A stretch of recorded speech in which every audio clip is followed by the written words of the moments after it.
Hey, welcome to another episode on Ambukisha. As usual. My guest today, Julia Wanjiku, former nominated MCA, Nyeri Town constituency, a golfer, a mom, a businesswoman, and one of the people that I admire. As you know, on Ambukisha, the guests I bring here are people that I admire, people that I'm curious about, want to know more about, people that I can learn something from. And Julia Wanjiku, you're one such people. Welcome to the show. Thank you so much, and thank you for having me. It's a great pleasure to be here, and you're doing a good job. I've been following and through this, and it's something I've been looking forward to. So I hope to have a good time. Thank you and welcome. Let me tell you one thing Yes. that made me really look forward to having this conversation with you. Yes. Because when I called you and asked you to be a guest, you know what you told me? Yes. You told me like, we are going to make this show grow. Exactly. And it made me exactly. It didn't come from a place of, this is your show. It came from a place that you feel a part of this. Absolutely. And that's why I want to start off with you today. Thank you. Because you've been a politician before. Yes. Even now, yes, that you are not serving actively, you are still connected to the ground. Yes. And for me, the question then is like, where does this love for community come from? How do you really think about community? Well, thank you. To begin with, the reason why I said we are looking forward to making this show grow and this podcast grow is we've been born in Nyeri, born in Gatitu, about 7 kilometers from here, from town. Born in Gatitu, I mean schooled in Gatitu. I worked a lot around of my life. I've worked within Nyeri. So anything that is happening within Nyeri, anything that is in Nyeri that calls for growth, and especially something that is being done by the young people, I'm very passionate about it. So I push it. And actually, even before I came here, we are having the whole country, we are saying that we are entrepreneur in the whole country. Yes. I passed by the governor's office where we have a young girl who's 22 years old. She's called Trofena Modone. She hails from Madeira, still here in Nyeri. And she's doing a challenge of hugging a tree. She's a tree hugger. She's doing a challenge of hugging a tree for 72 hours. So far as a trend now, she's around 45 hours and a half. She already has a record of doing it for 48 hours. So we are hoping, we are praying, we are wishing her the best. We're supporting her so that she can do her own challenge and break her own record and go beyond and do it for 72 hours. So anything that does something to do with the young people. Also today, the 10th of December, we have the youth summit that is going on today and tomorrow, 10th and 11th. So anything about the young people, anything about the women, anything about the community, I am for it. So when you tell me we are doing this and I'm looking forward to it, I want us to grow. I want this to be the best and the biggest podcast in this country because I believe we can make it. We own it, we run with it, and it's for all of us. Yeah. Maybe we can go back a little back to the past for someone who's curious to get to know you. Where does that love and that passion, and that you use the word support a lot, where does all that come from? I believe I'm a baby that was brought up by a community. I also want to believe that I'm doing well in bringing up my own child in the community. In Kikuyu, we believe that the child does not belong only to their biological parents. The child belongs to the community. And what we do is we give back. We tend to give back from the community we've been brought up from. Like I've mentioned, how I've been brought up, how I've grown up in this whole community of Nyeri. I've learned that you can't live alone. You complement something that I don't have. I complement something that you don't have. And together that comes out with something that is quite amazing. So where my passion started, what people don't even know, not very many people know, but quite it's out there. I'm a teenage mother. And I really got embraced by the community. Even with that, when I expected a lot of trauma and stuff, the community was there. Particularly, of course, I have a lot of respect and love for my mother, Wanjiku. That's why I'm Julia Wanjiku. She's a single mother. She brought me up single-handedly. Then I got a baby when I was a young girl. I was 16. So 16-year-old was having a baby. 2 babies, literally. But the love and support that I got has given me, I'm a champion of young girls. Of course, we do everything we can so that we don't have a single teenage pregnancies. However, those that are there, we ensure that they go back to school and complete their education. We ensure that that is not the end. So that way, I tend to work a lot with the community, and not only in terms of teenage pregnancy, even the vulnerables. There are people who may not be going through that exact challenge, but they're going through other challenges. So you reach out wherever you can. If you know this office can be able to support with this, and you know this person is in need of that thing, just step up, be in, talk to this office and let them support this person. That way, you're growing everybody around you. So basically, can say I am a community person. I belong to the community. I don't belong to my own self. I belong to the community. So I have a lot of passion for anyone or anything around where I am. Wow. It's a beautiful way to put it. Oh, yeah. You belong to the community. I've heard people complain now about the level of individualism in the world. Yes. How do you balance that? Yeah. And allow yourself to really belong to the community? Well, naturally, the truth is that everyone is selfish in their own way. Everyone is selfish. And unfortunately, the times that we are today living in, the hardships, the hard economic times are also leading us to be very selfish, because you find you don't even have, forget about material things, you don't even have enough love for yourself for you to be able to give it to someone else, Not even the money, not even anything that is material. You don't have so much within you that you can be able to give out. But what I also believe in, I believe in sharing. When I share the little love I have within me with you, and you share back, that's how you will give me more, I'll give you more, So I tend to believe that we can always make it better, and especially now that it's hard, it's actually the best time to be together when it is hard. Like we always say, when, for example, a married couple is working, this one brings this one brings this, and it becomes something big. When they are apart, whatever you have is not enough for yourself. When you're together, is enough for yourselves, both of you. So I believe in sharing out the love and light. I mean, after all, it's very satisfying. It's very beautiful. You feel good inside. It also helps you with the mental health. You're able to offload quite a lot of things that are going on. And like you said, the world is so tough. So whatever change and impact you can make around where you are, go for it. Like what you're doing today, go for it. Even, let me tell you, it's not always that you're learning. We also learn, and you help us vent. When you have a guest here and they're speaking out, they're speaking their mind, they're speaking what they're going through, they're speaking what they went through and where you are. Someone else is learning from that guest. That guest is healing in the process. You're also learning from. So it's a whole, you have impacted very many people. Even the people who are working within the studio, they listen to a story. So these 1, 2, 3 hours that you're having with a guest, you've really impacted a lot of people. So for me, it's whatever you're doing, please make it impactful to those who are around you. I mean, it's just as it is. Thank you. And thank you for sharing your story, because some people will talk about being a teenage mom and a mom at 16. Yes. So there are things you started very early. I forget them. Let me stop them very early.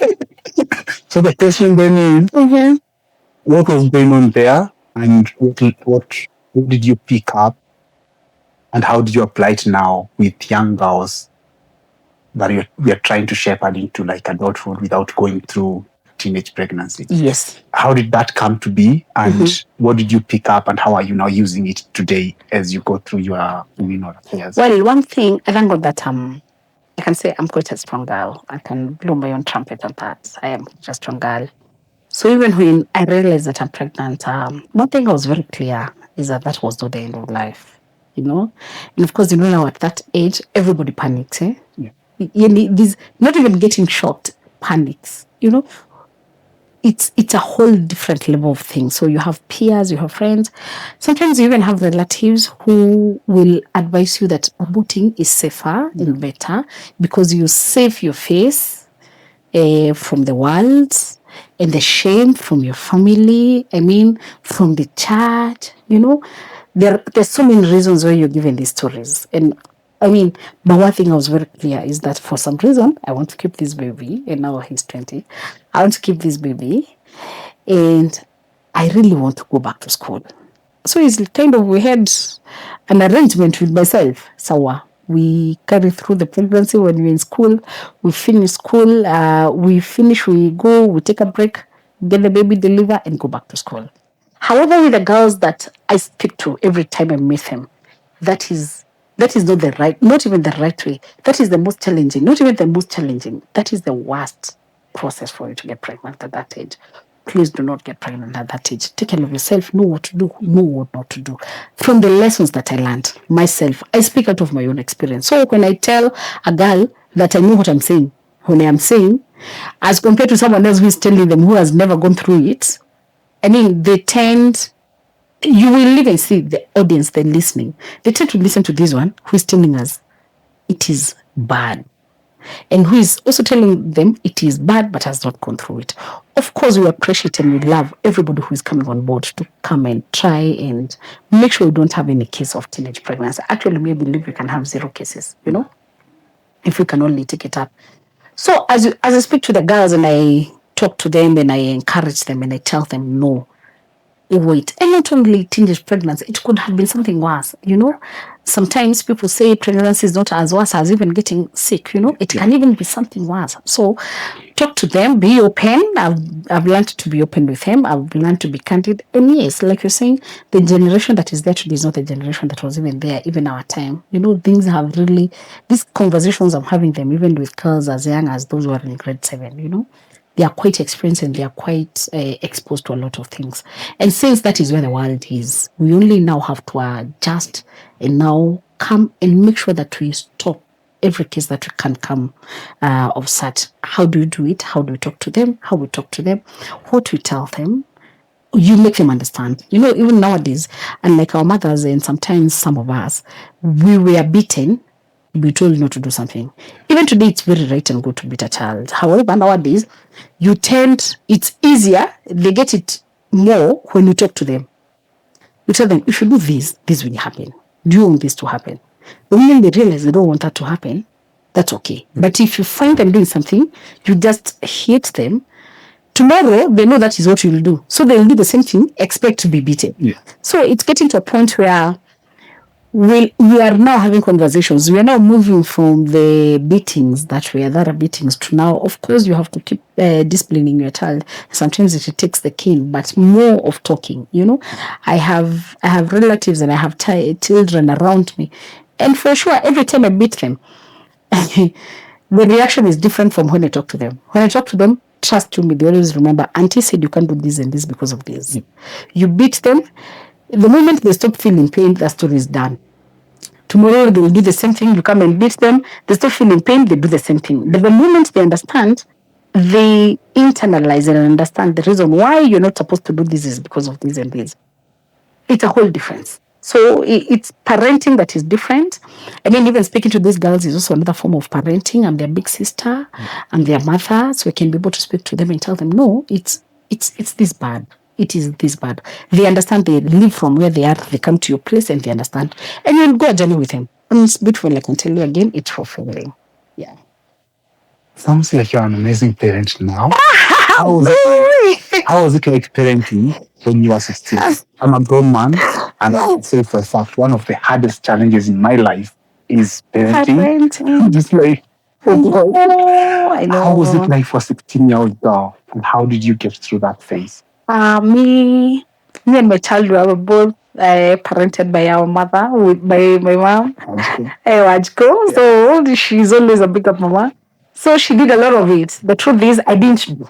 I wouldn't want to say that I did. I didn't do. But of course, that love of mother and child is there, and also that responsibility. So even me, myself, getting to being abnormal. How I can say abnormal is starting politics when I'm so young. I've gotten a child when I'm so young. Doing politics when I'm so young. And people could not even believe this young girl. I think by the time I was getting nominated into the County Assembly of Nyeri, I was 27. Was I? Yeah. young. I was 27 by the time I was getting nominated. So everybody was like, okay, Sasa, this young girl, now she's, so we can call it a normal child being looking like now in the society you are standing out and you're doing things differently, because now with that background of being a teenage mother, everybody would believe that you're going to chicken out, you're going to be very quiet in your life, you don't want so much, but then you throw yourself out there and get into the market waters, unfortunately, of politics, and you do it and you go for it and you push for it and you get something out of it, you go try again, and still, like you said, we are still there, trying to push things. But currently we've taken a break. Me and my boss, we sell tea and mandazi somewhere in town. So mimi kazi yangu asubuhi nikiamka naenda napika mandazi, naenda napika chai, nauzia customers, na make sure wako sawa, sasa naenda ground. Welcome to business. Because I still have questions. I still want to know this journey from in high school. Yes. You're pregnant. Yes. You get a kid. Your mom comes through. Yes. Nyeri Wanjiku. And helps out. Yes.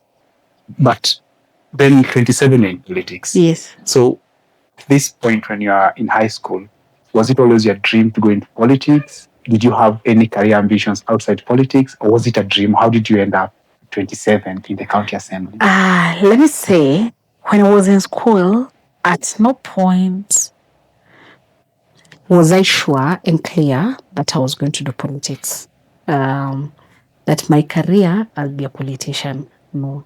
What I knew for a fact is that I was going to work for the community. Of course, we have ambitions of what we want to become. I don't want to say here that I wanted to become a journalist. Hi.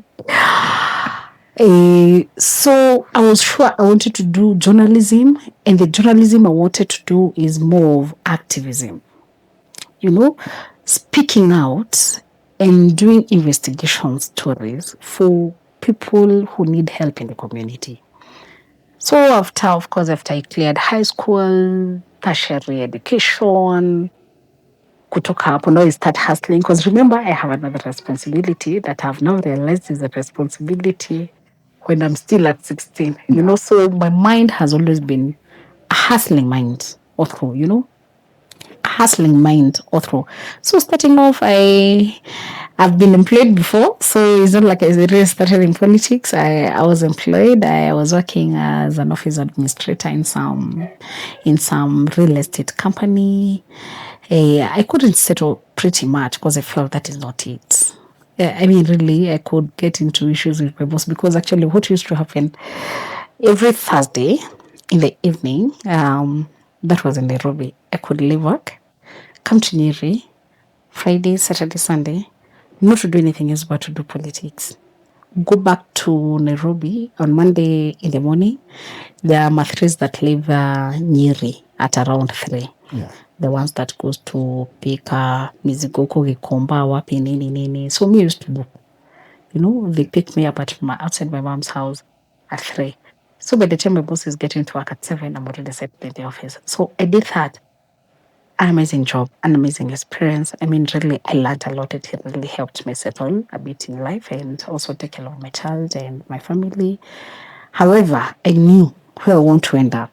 Literally, I was working there to look forward to working for the community. So when I got an opportunity and I feel myself and I got the confidence all to get into these murky waters of politics, I just dived in, I just shifted from here to here.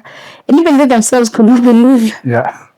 My bosses then could not believe. They were like, "Are you sure you want to?" I was like, "Yeah, let me try." Yeah, okay. So I wish you the best. In fact, we had an open policy. They told me, "Well, if you're not sure and you get there, just come back. Just come back." I told them, "Thank you, but I believe I'm going to fight and we're going to make it." And I did, and it was amazing. So very supportive. Very supportive indeed. Yeah. You were very supportive indeed. I thank God. Actually, I always say, like I started by saying, love and light. What you give out is what you get back more often. So whatever you're doing, do it your best. You get it back. I was really committed to my job then. Of course, I was feeling like I need to do something more for the community. So even when I was working so hard and I was now leaving them to come out and do politics, it was really a tough situation. Them not wanting me to leave, of course, because of uncertainty, because you're not even sure how you're going to survive. But again, they told me, you know what, you just go. And if you feel that's not it, let's come back. So again, very supportive, but they were this supportive. And that's why I always insist, whatever you're doing, do it best. Because they knew if I'm going to go back, I still work as well, as I was working before, Then I came out, did everything I could. In this years, I got myself where I got myself. So you come out of employment into the murky waters of politics, and call them. Yeah. And that takes a lot of confidence. Oh, yeah. And what's driving you at that point is your passion for community and your willingness to serve the community. And you realize you can't do that as well in real estate as you can in politics. What is that link between community service and politics in your mind? Like, why was it hard for you to serve your community in any other way other than in politics? Well, thank you so much for that. What I believe in, and that's what I actually try and tell everyone who cares to listen to me. You are as good as the leader you choose. Leaders are elected and are chosen by people.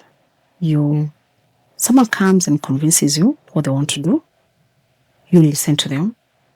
There are 5 people who come and convinces you. You choose that particular one because whatever they've told you is in line with what you want. As an electorate, the Wanjikus on the ground is in line with what you want. So, I believe with what I believe I want to do for the people, with what I believe is good and the best interest for the people, I can only be able to do it when you are on the table for decision making. During my time, just to mention, I was nominated in the County Assembly of Nyeri by the Jubilee Party and under the former Nyeri Member of Parliament for Nyeri Town Constituency. And I was so sure I wanted that opportunity so that I could be there. When you're seated on the table, you are able to remember those you've left behind. That is if you have that conscience, Mine was to make sure, even as he's doing his work, of course he would have done that even without us, but even as he's doing his work, even as he's giving out bursaries, is this bursary really going to the people who need it on the ground? And by the way, you can listen to the words around in this town. He did the best for bursaries. Also because for me, I was in school a lot with bursaries as well. Yeah. And I know the challenge. And sometimes I always sit back and remember, were it not that Madam Esther Muruguru gave me bursary when she was MP, if she did not give me that bursary, maybe I could not have finished that school. So there's a child right now who is from my home. If they don't get that bursary, they literally will not make it to that school. So mine is to always ensure that whatever impact you want to make into the community, find yourself on that decision-making table and say these things when you're here. You can't say them when you're outside. You can only say them when you're on the table. So these are some of the things, even if it's about healthcare, once you're in the assembly, what is your contribution in that assembly? That is where we make the county laws, and the rules. That's where we make the taxation and the revenue collection for the county. What are you saying if you really care about the people that you have left at home, basically? When they bring up these revenue allocations issues, what are you saying about it? Are you quiet when the tax is being increased for you people? Are you quiet? And if you're speaking, what solutions are you giving? Because again, it is also a very thin line between when you're speaking, and you're not confronting to get a solution. Because even then they are trying to do something so that they can make it something work. And even you're coming from somewhere. So it's for you guys to meet somewhere there. So for me, it's always been, let me get to the table.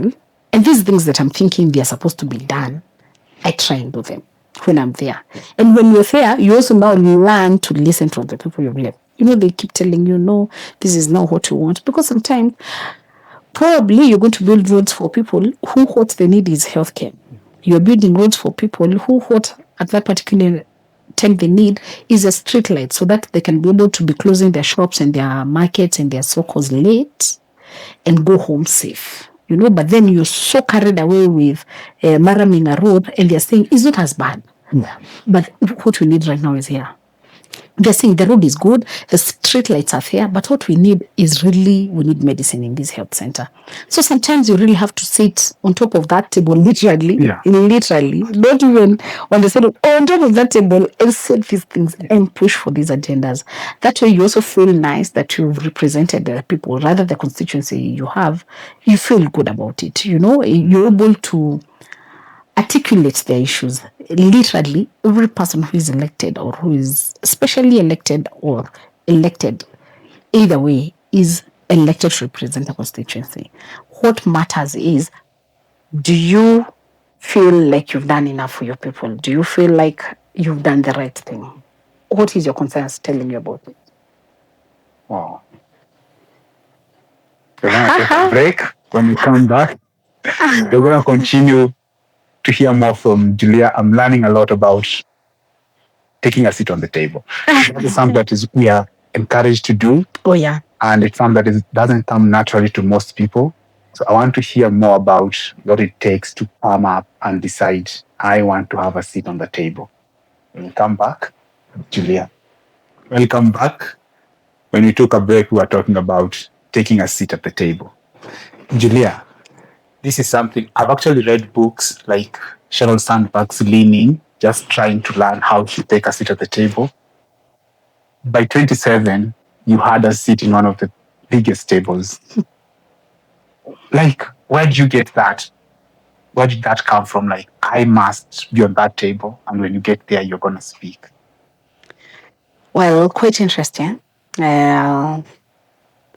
But when you have that, we call it a seed in you, and it's planted in you, most definitely and believable. So by God, this is how you feel that is how you can be able to impact.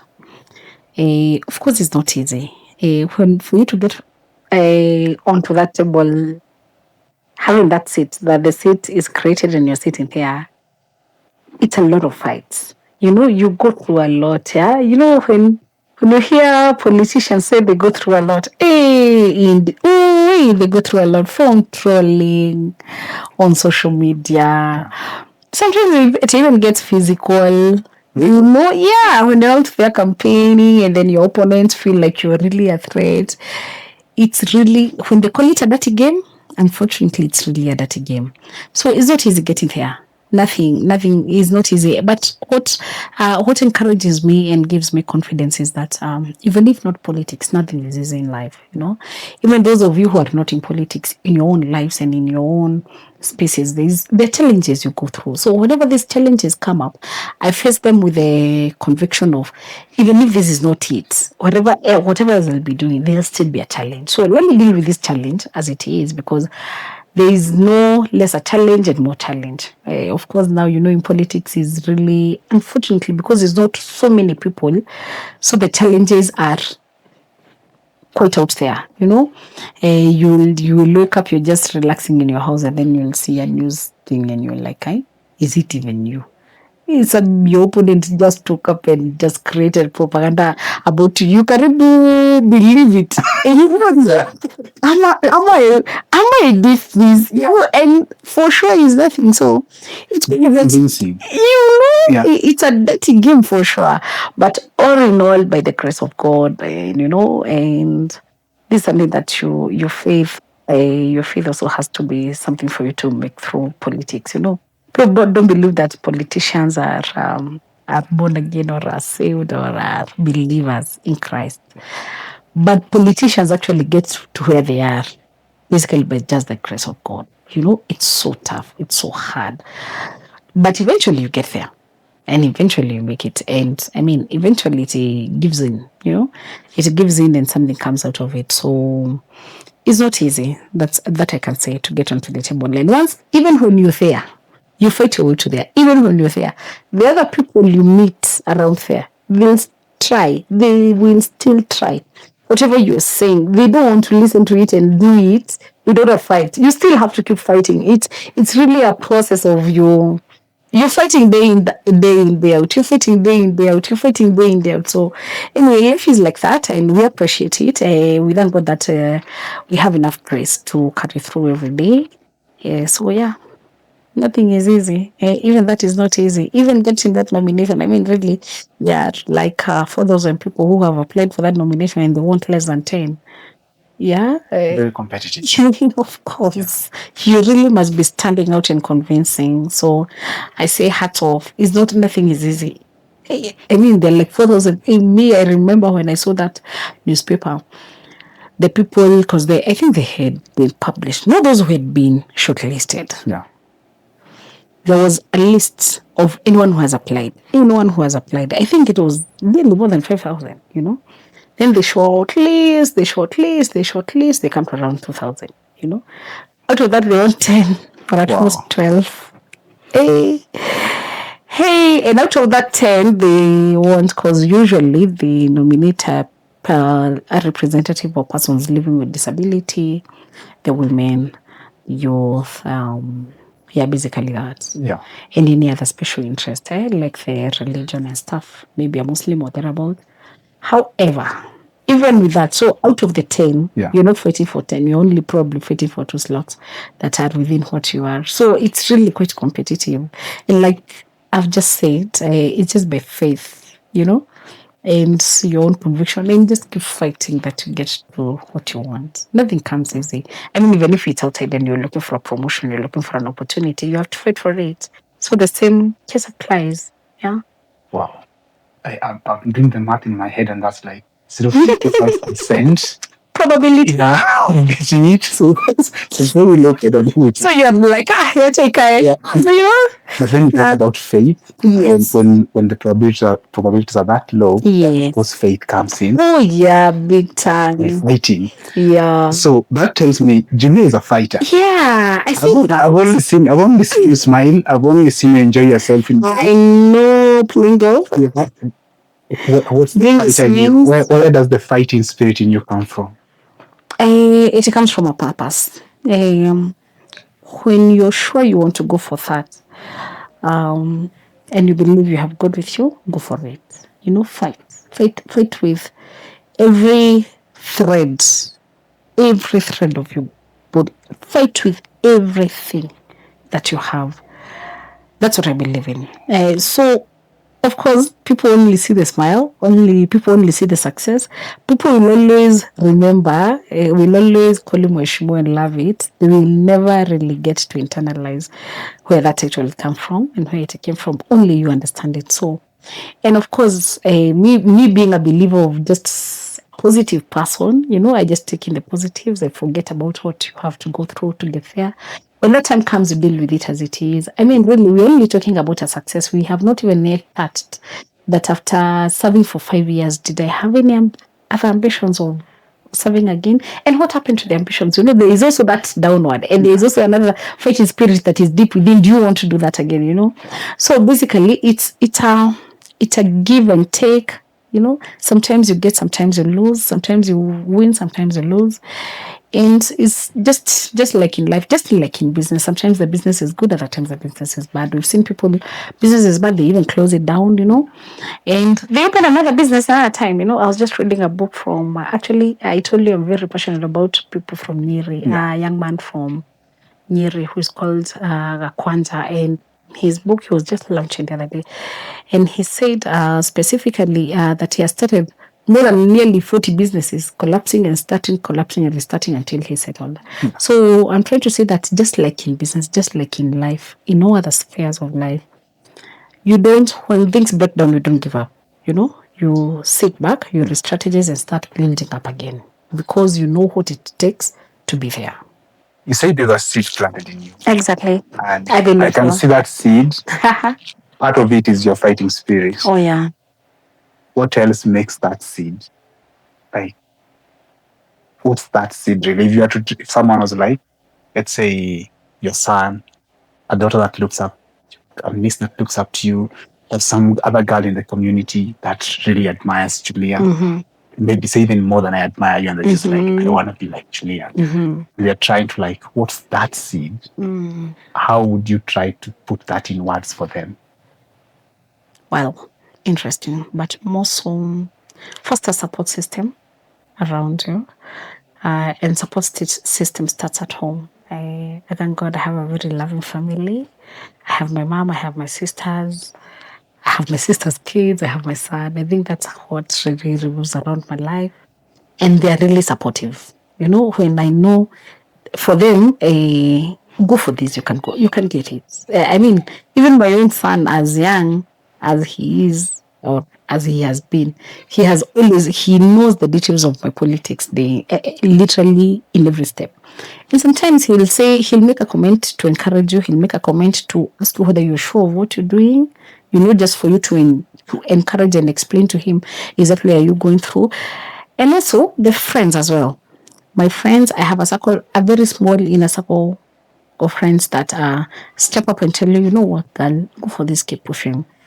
And for everyone who is looking up to do something, to be Julia and even beyond, go for what you want. Go for it and fight for it. In every fighting spirit that you have inside you.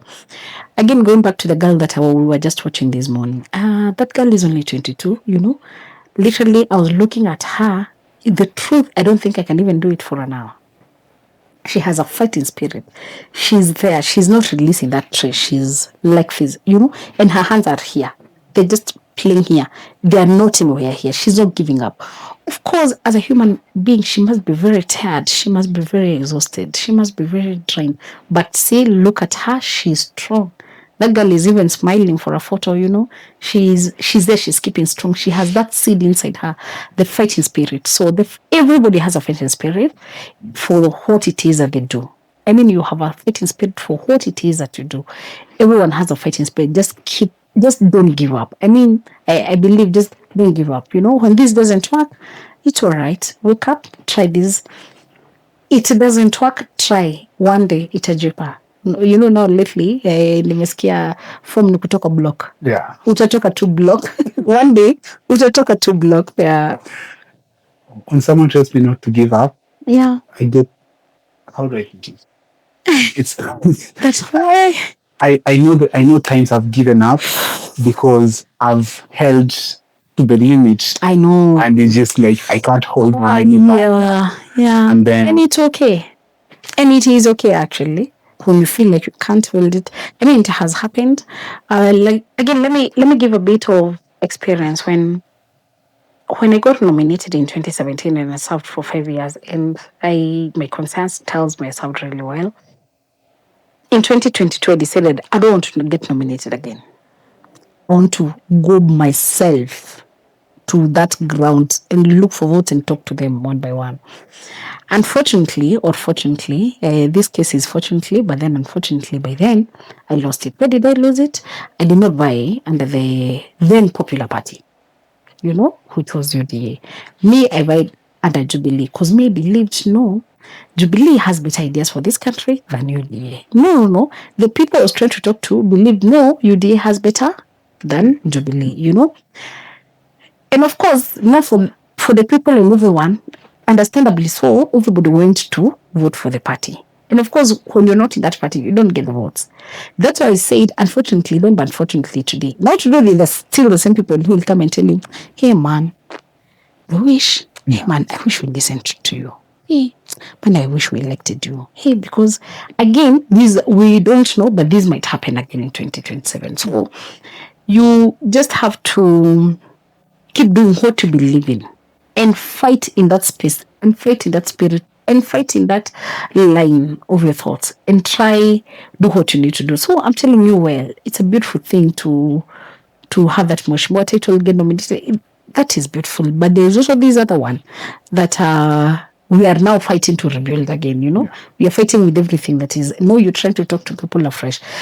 There are those who listen to you because last time they did not listen and this happened, and now they're feeling difficult. I mean, times are hard.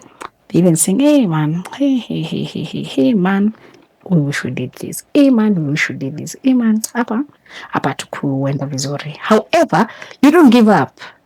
With them, you go back and still have conversations with them, because again, if it is something about serving the community, you can't give up on people. You can't give up on serving the people. You can't. People still need help. Even today when you're not in service, you really have to do everything you can to help people in the community. I mean, I get Harambee cards every day. if these people have a way out, they will not call for a harambe. They are calling you for a harambe because they don't have a way out. So when you're sitting on that table and you know this thing can help, just sit there and help them, you know.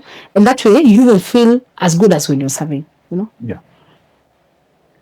Something is coming up there for me that I find very interesting, and I want to share your experience based on it, which is you say the importance of listening to the people, Yeah. you know, being in touch with what's happening on the ground.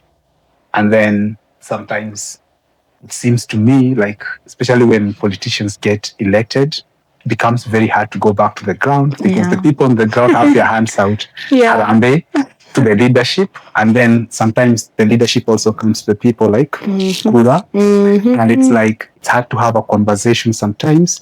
When I suspect you need something from me that I don't know if I can give you, or when you think I need something from me that you don't know if I can give you. How do you bridge that gap so that you can always be in touch with the people and be able to have those conversations, even, you know, like, and go around that, like, they need something from you, you need something from them. But at the end of the day, even when none of you can give each other, we still need to be having these conversations with our leaders, and our leaders need to have these conversations with us. I know what you're saying.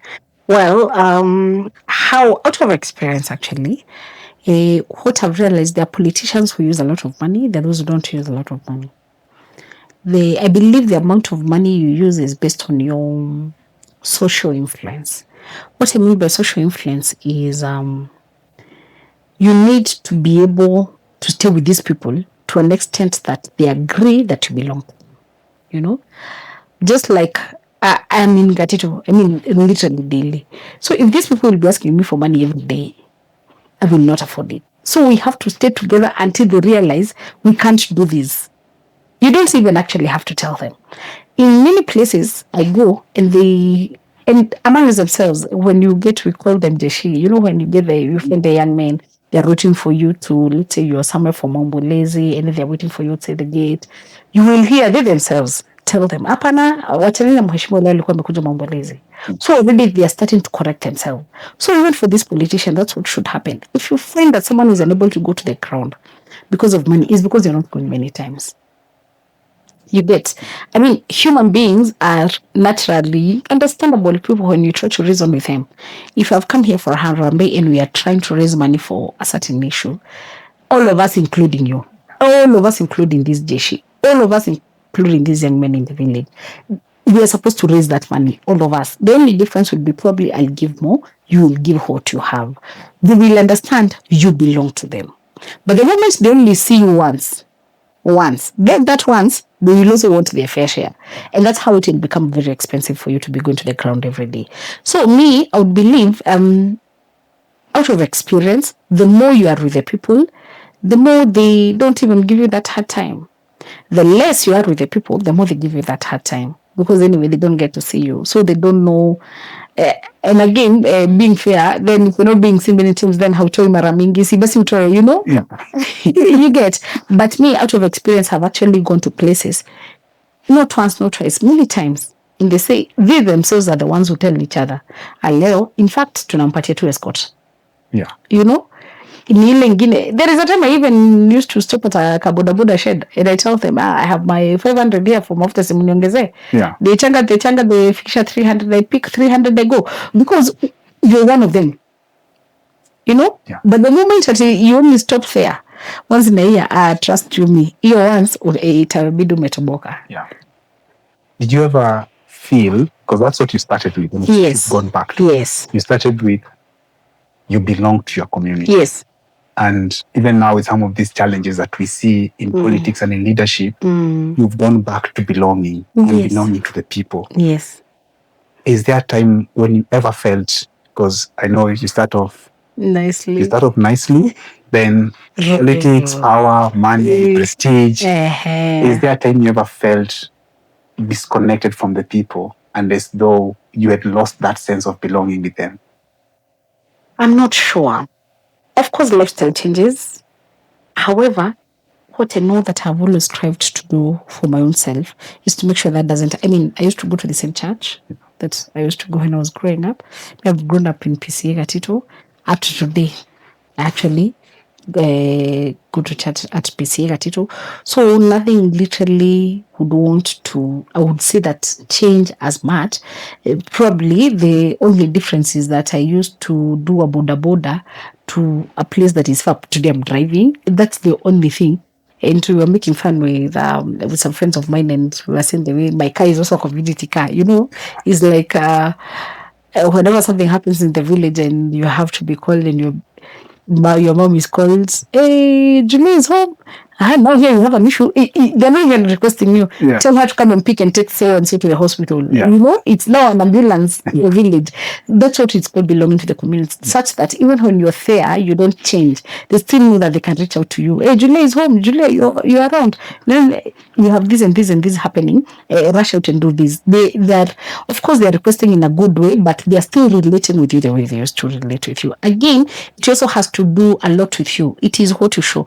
When you show power and prestige in such a way, I don't think I've literally ever worked in a way. I think as it has always been, every Sunday I walk around. I think since I was a child, because when we were growing up, Sundays is the market day after day. So my mom would send me, go bring carrots 1 kg, leo ndio ziko cheap, zile za kutandikwa, go bring nini. So even today that thing has never left. So me, I'll still do my shopping on Sunday. Yeah.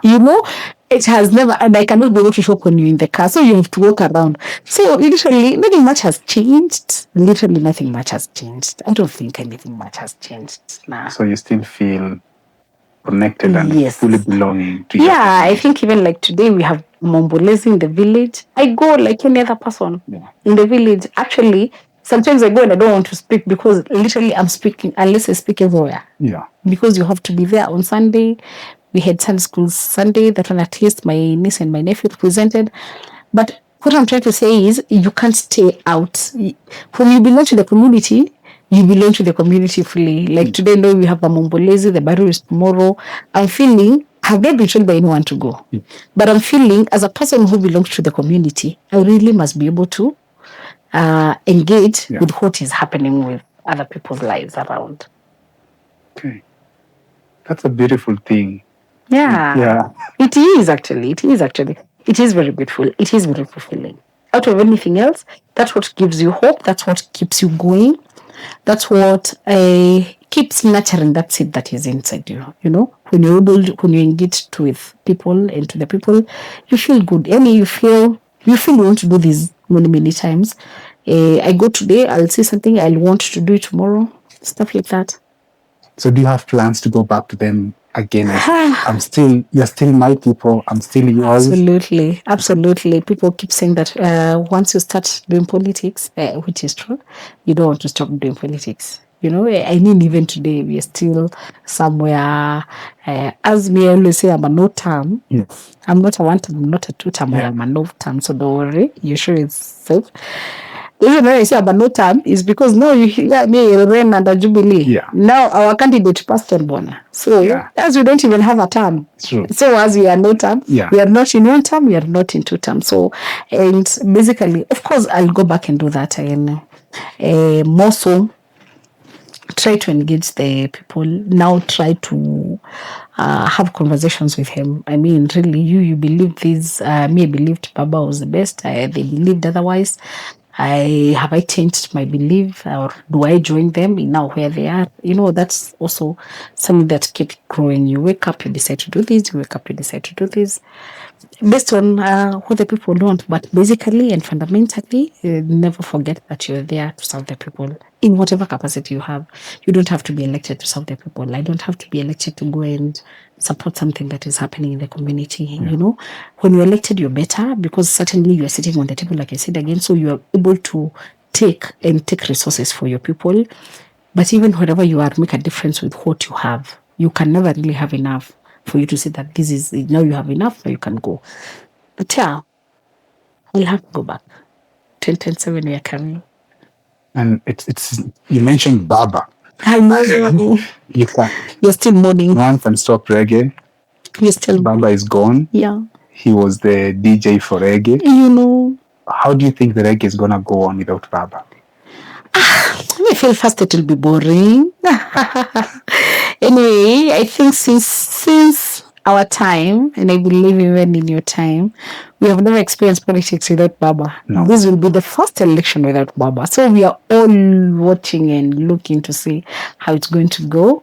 But he has always made it very entertaining. So that's why I'm saying, maybe it will be very boring. But of course, we appreciate and we see there are very many other players that are there. We have the incumbent president. We have other aspirants, those who are aspiring to take up that position. But me, as I always say, I mean, you are as strong as you think you are. I mean, me, I never believed, because me, I believed that we were going to make Baba the president of this country, you know. People believed otherwise. And true to it, we have just seen what has happened here in Bere the other day, when people thought and believed that Nyeri UD cannot take any position in Mount Kenya, especially. But now, see, so politics, like they say, they don't have permanent enemies, they don't have permanent friends. Yeah. We just never know what will happen. So I think for us is just to keep doing what we're doing. And again, it's like we have signed up for these murky waters. So we go with the wave, we go with the shift. But as it is, everyone is pulling on their side. Those who we are saying, analyzing them, I've told them about no terms. Yeah.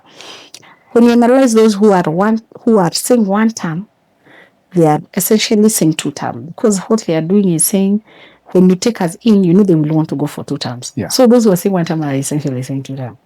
Those who are saying two term are essentially saying one term, because you see they're just remaining one term.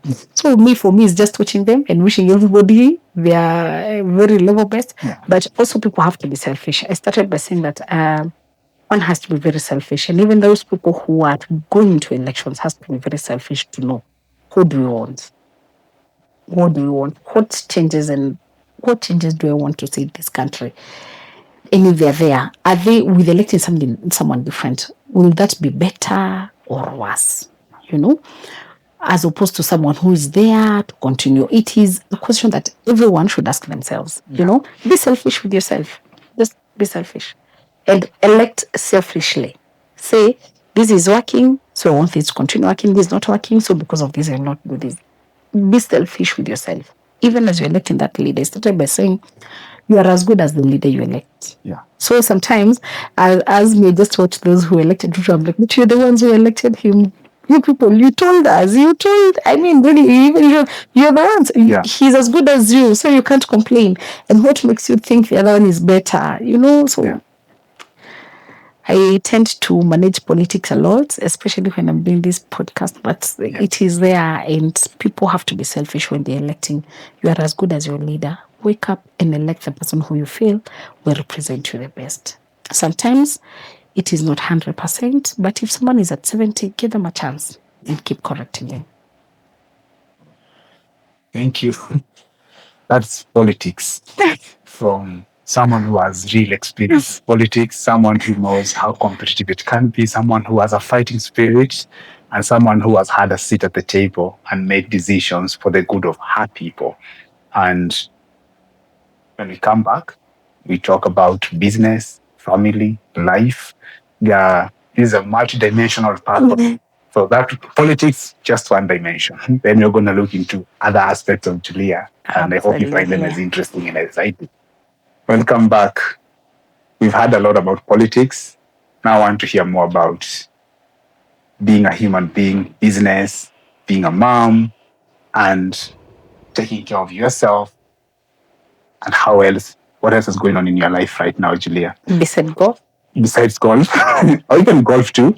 But before we get into that, one question came to me during the break, and that was, you belong to the community. You've always been a part of the community. And I asked you whether you've ever felt a disconnect from your community and never felt like you didn't belong to them. You still told me no. And I wondered, if I asked someone from your community, or if I asked the people of your community, have they always felt connected to Julia? Have they always felt that you belong to them the way they did in the beginning? Have they always felt that way, even when they said no, when you asked them to put you in? Were they connected to you like, Mom, Julia, next time maybe? Yes. Were they doing it from a place of a connection, or were they doing it from a place of feeling disconnected from you or your message or what you believe? Fairly so.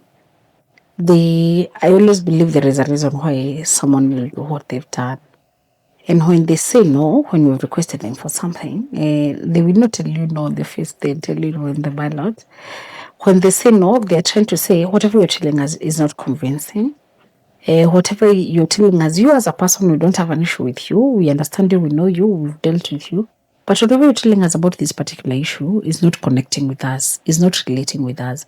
So basically, I'm sure that is what happened. Whatever I was trying to say was not relating with them, and clearly say, literally, as the slang language that is used, kuskiza ground. You're trying to tell them where you want to take them. They're already saying, as you feel better, in another way. So that must have been where the friction is. The question of whether they felt like I belong to them or I disconnected with them or not, only them can speak. Unfortunately, only them can speak. Myself, I feel like I still belong to them. We still vibe, we're still together, because you're able to see that even after, before, and even after, during, after, that whole process. Because even today, if they felt that or I felt that, they'd be know that rapport that you're always with them, you're always attending. They're always attending to me, I'm always attending to them. So that would not be happening if one of us has disconnected. So I think the friction was a question of whatever I was saying was not convincing to them enough. They already had taken a direction and a purpose. Probably they too has taken a direction and a purpose even which is the next election. So I think it's also upon me to try and listen to what they're saying, try and reason to them. If for real, I have to serve them on the table. Yeah. I would love to hear what they say. Hopefully, when you are MCA 2027 and I bring you back, so from Gatitu Ward, yes, please tell Julia what you're actually feeling or thinking or what's going on. She wants to know what's going on the ground, so that I can know. Because that's a very important question to me personally, and I'm very curious to hear when you tell me only the people can answer whether they feel connected to you. Yes. Because here at Ambukisha, yeah, we define ourselves as a community. That's what we're building. We already have about 200 subscribers, so we have a community of 200 people. Wow. Which is a huge community for me. Yes. I'm like, wow, to have 200 people who are interested to be together, to come together, to learn together. Yes. And that's what, when you say you're helping us grow, that's what you're helping grow. A community of people who are curious, who admire each other, who can learn from each other. So when you know, and I hope you're MCA by then. We'll be back here. Yeah. We'll be back here. Please. Absolutely. Okay. Enough of politics. Yes. Because you can talk about politics. Until the sun sets. That's what I do. Yeah. That's your job. It's like, it's almost like an identity. Oh, yeah. Yeah. You're much more than that. Yeah. You're almost the same age. Your kid is 20 years old and I'm just starting. I'm still in diapers. As we say. It's your time. How does it feel like to, like, there are more kids coming? Is this it? Like, how does it feel like to parent to that level? First, right now, I always say Rena is beautiful. Every time I have this conversation, and I think I have it day in, day out with my peers and my friends and people I meet. When it was starting, it wasn't good. Let no one lie to you. That when you are 16, you are the happiest mother in the world. No. It will start feeling good when also your peers start getting children, and you're looking at them like you're singing in diapers, your children are in diapers, and now mine is at 20. And I'm like, yeah, this is how it feels. So it feels very nice. Because I've heard more coming. Well, God's time, but I believe more are coming. But at God's time, that I say God's time is the best. But it's beautiful, parenting. But you see, I always say, me and my son are nearly age mates, So when he was a teen, I was just I was very young adult. Now he's an adult, I'm still a young adult. I always made fun that he joined the youth age group before I could leave the youth age group. So it's beautiful today. It's fulfilling. The connection is different. Of course, I'm now, because of being a young mother, I'm learning to do it differently. I'm doing it our style to an older person.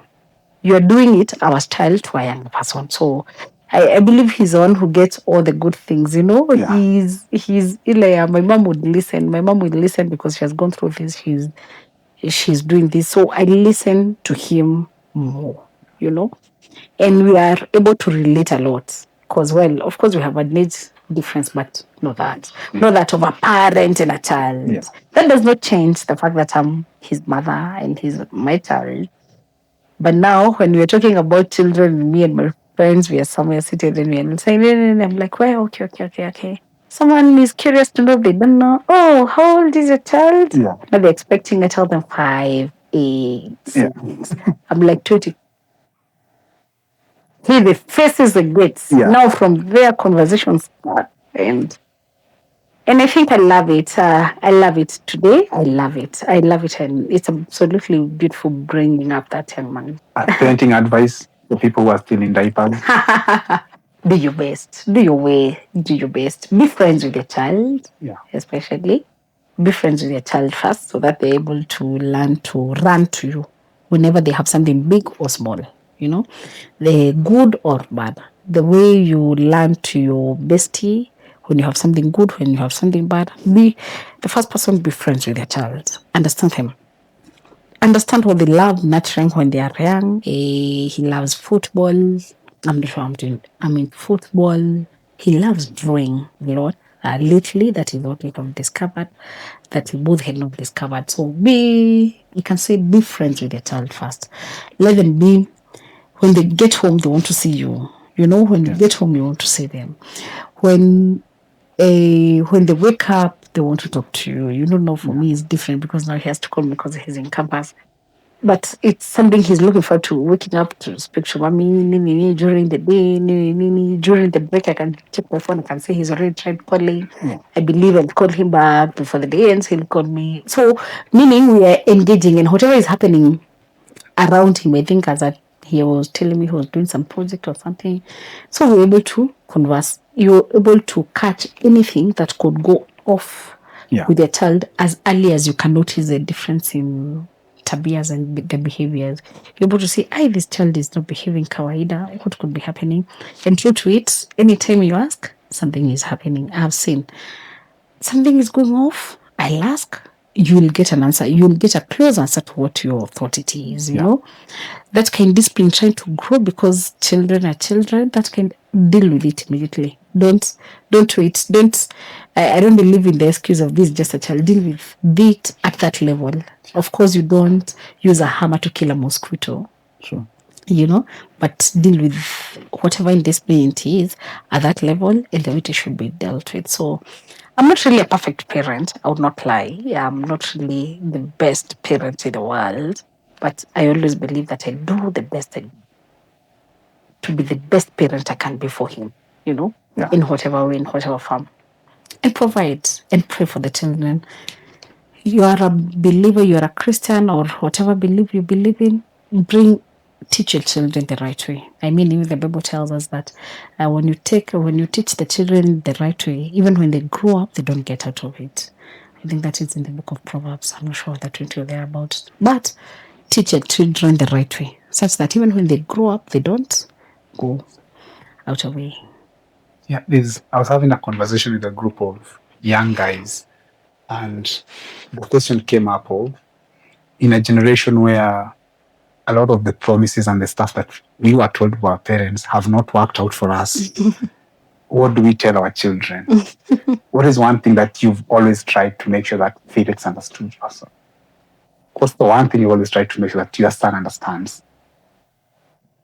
What I want him to understand is that it's not always tidy. It doesn't always work out as planned. We get challenges. The good thing, because of growing up together with him, so we have had challenges with him, and we have had the wins with him. We win together. We have challenges together.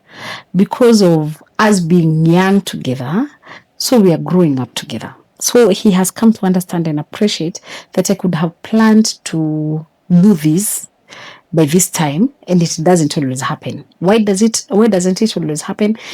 Maybe something happened that we could not have avoided. Maybe we could not even afford it. It's not always that we have what we need. Maybe he wants to do this. I can't afford it. Now he's at a place of understanding. Sometimes we want to do something, but mommy can't afford it. So I believe in also when you bring up the children, let them walk the journey with you. Let them understand. Mommy did not refuse to give me money for this. She just could not afford it as at this time. But again, there is hope. She might afford it tomorrow or any other day. I think that's what has helped us grow together with this boy of mine. So we are able to understand. We actually now prioritize and say, now we have this and this and this is what is available. What do we do? What don't we do? Again, the advantage of growing up together. So we are able to make the right decisions. He will not opt for a toy over food.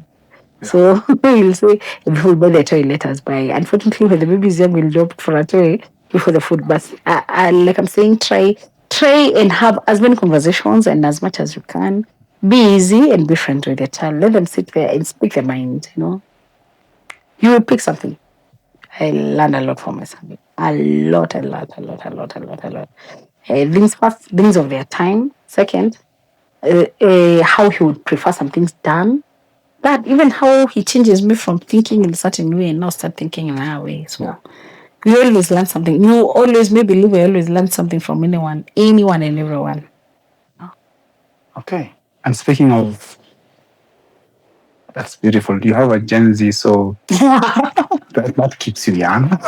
But you also talk about raising kids, expenses, money, things we can or can't afford at different times.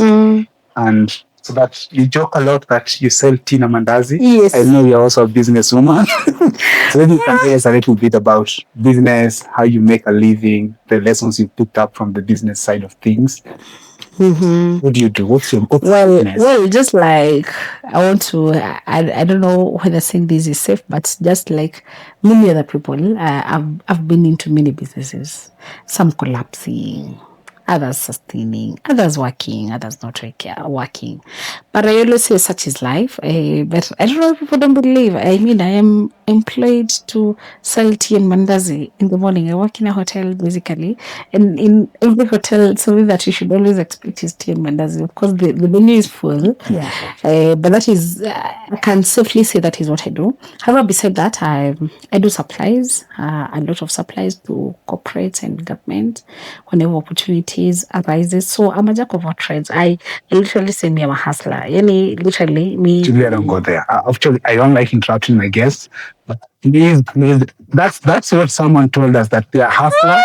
And then I had a guest here, a very young guy, and Gen Z is now talking about the difference between hustler and a hustler. And so you come and you tell me, I'm a hustler. Mandazi, you are a hustler, and I find you playing golf at the club. Tell us the truth. Basically, by the way, that's the business I do. I do supplies. Well, I do supplies. I do contracts. A lot of it. But where I go in day out day in, it's a hotel. Of course, I thank God. When we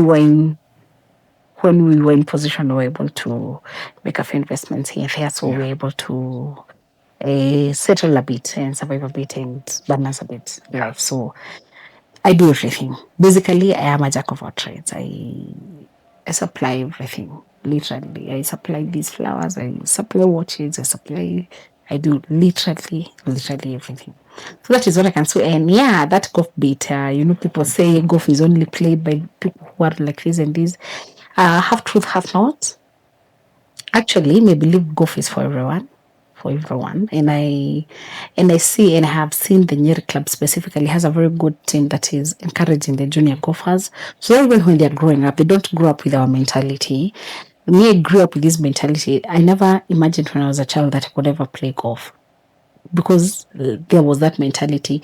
Golf only belongs to a certain class of people, only a certain set of people should only play golf, not everyone. And it is if you have money, whatever. And Kitambo used to be like that, There was that thing that even before you joined a golf club, they wanted to know your lineage, Where do you come from? Who is your father? Who is your father's father? Who is your grandmother? What were they doing? Who are you in the society? Today, we don't have these things. And however, as long as you have discipline, as long as you have good standing in the society, you can become a member of any golf club if you can afford to. And affording to is not sometimes as expensive as people may live or as people think, because when you count or you sum up the amount of money that you're using out here and the amount of money you're using in the golf club, sometimes even the money you're using in the golf club is less. I can tell you that for a fact. I mean, but someone who doesn't want to go out there, and like I said at some point, me, I'm a very strong. I have a strong character. I walked into the golf club and I wanted to be a member of the golf club. And like I've said, if you're a person of good etiquette, good discipline, good standing in the society, why shouldn't you be a member? Pay the whatever is needed to be paid. From there, start learning golf. It's something that golf is very nice. Me always say I play golf for health and for connections, and also for connections and interactions with different people. And also, it's a challenge in life. Golf is challenging. The sport itself is challenging enough. I mean, I know you have an idea. It's challenging enough. Sometimes you're thinking you're doing it right way, and then it just goes out. I was making fun with another friend of mine, seeing how I actually was saying this when I started playing golf. Golf is the only thing that has humbled me nicely in life, nicely. Like now, you start winning when you're young. Unfortunately, but I tell you when you're young, but hey, you don't stop. You go back to school, you score well, you go higher, you score well, you start doing biashara, you score well, you are employed young, you even you have very many choices of who will employ you, you go into politics, you win many, and then you come and play golf. It humbles you, a serious one and a good one. So it's also a very good lesson for life. You're able to learn to be patient with yourself, to be patient with other people, to learn that it's not always A. You don't always have to get it excellent and A and distinctions in every field. Golf will really humble you, and it will also help you grow. Yeah. When it's humbling you, it's helping you grow. It's helping you to be, like I've said, when you're patient then in life, things that I could not be patient with before. I can tell you truly, when I started playing golf, I'm a little bit more patient, a little bit more patient with myself. I don't beat myself as hard when I don't make it on something outside life, in the outside life. Just the same way, because golf has taught me I can make it today, tomorrow I may fail to make it. I may make the cut today, tomorrow I'm nowhere to be seen. So it's a challenge, and again, you walk a lot. So for me, the health part about it, for me, is A1, because you tend to walk a lot, and with the lifestyle diseases that we are having. I mean, we keep reading in the newspapers and in the statistics that Nyeri is leading in the non-communicable diseases like diabetes, arthritis, blood pressure. And what these people keep telling us, for you to be able to manage these things, please keep walking, exercising, please eat right. So because I know I love good food, I just complement it by walking a lot. And when you're playing golf, you walk a lot. So beside that thing, that cliche of no, it's only when who and who plays golf, there's a lot of that health benefit about it. There's also the virtues that you learn when you're playing golf, I also take a lot of time praying and talking to God when I'm playing golf. It's a connection with nature. You're just hitting the ball, walking beside it. Sometimes you hit it, it goes far. Sometimes you hit it, it just goes here. So there's a lot of frustrations goes on. In that, you tend, just like in life, when something doesn't work, you don't stop. That's what also golf teaches me. Something that doesn't work, you don't stop. Me, when I do a bad golf day, I don't stop. The following day, I'm still playing. So in life, when something doesn't work, why do I want to stop?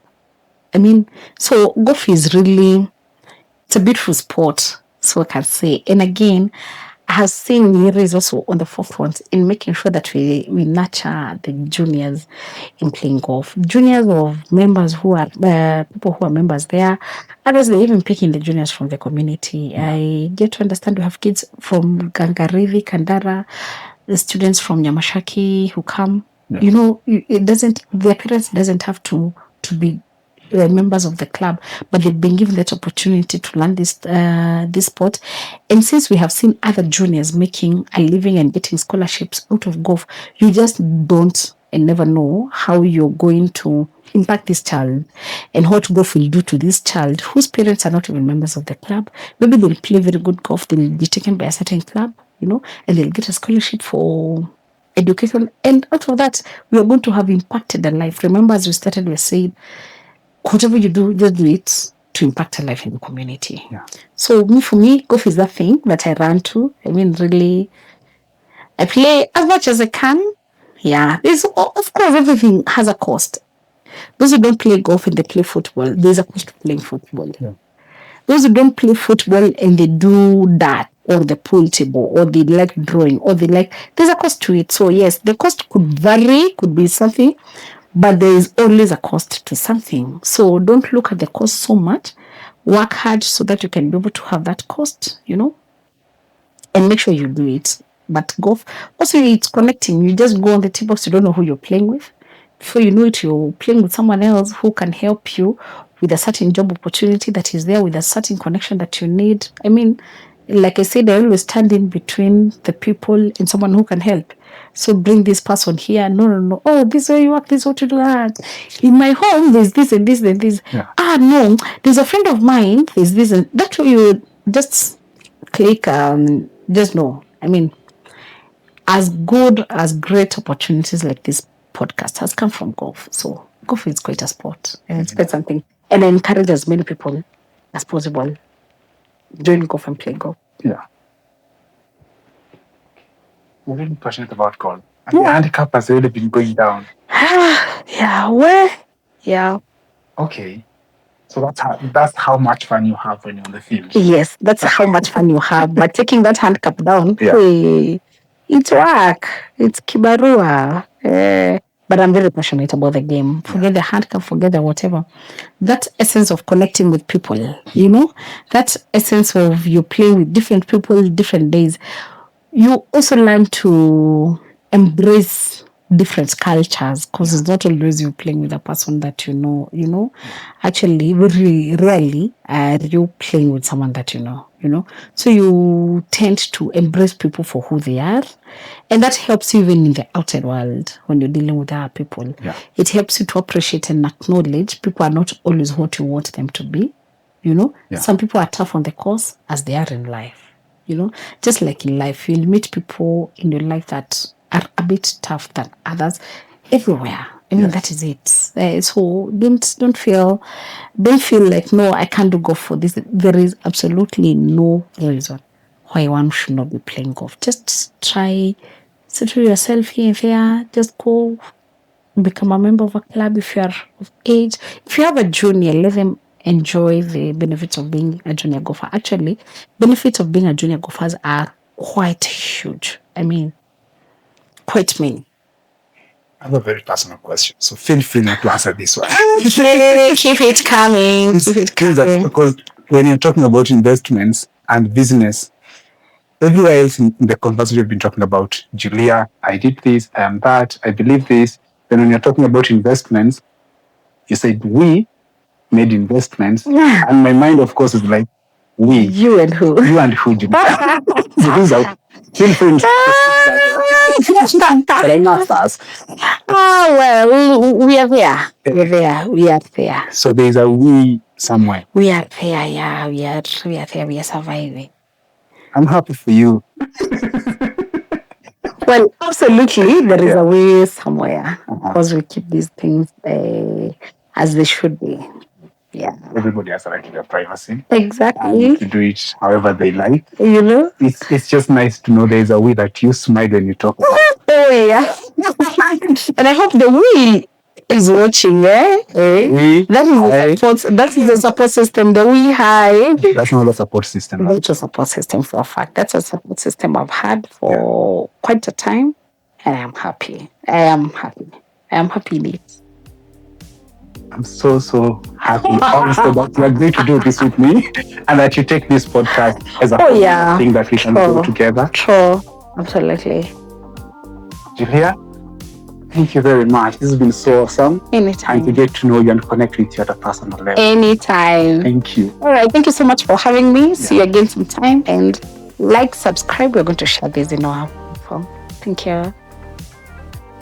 Thank you so much for watching another amazing episode. Oh God, I'm so excited. I can't believe this is the end. I'm hoping there will be more also. But this is what we get to do when you watch, when you like, when you subscribe, when you share. We keep getting more amazing guests. And as you've heard, there are more people that can come to this show. The more you like, the more you subscribe, the more we are able to convince them that it's worth it to them to show up here. And to the people of Gatitu Ward, please, please, please listen to Julia and tell her what you want and what's going on the ground. Thank you very much. Bye-bye.